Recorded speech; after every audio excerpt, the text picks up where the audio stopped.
Hi everyone, in front of me I've got Galaxy Tab A11 and let me share with you how to show battery percentage on the status bar in this device.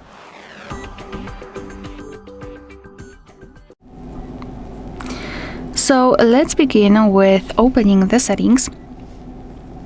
And here in this left sections, let's scroll down to find notifications. Here we have to tap on the status bar, and as you can see here we've got the option show battery percentage, which obviously in my case is turned on. However, if you've got it turned off, simply tap on the switcher and your device will immediately apply the percentage inside the battery icon, and this is the only way to show the percentage. We cannot show it, for example, next to it, only inside. You can turn it off just by tapping on the switcher again. Alright, so that will be all. Thank you so much for watching. Please hit the subscribe button and leave the thumbs up.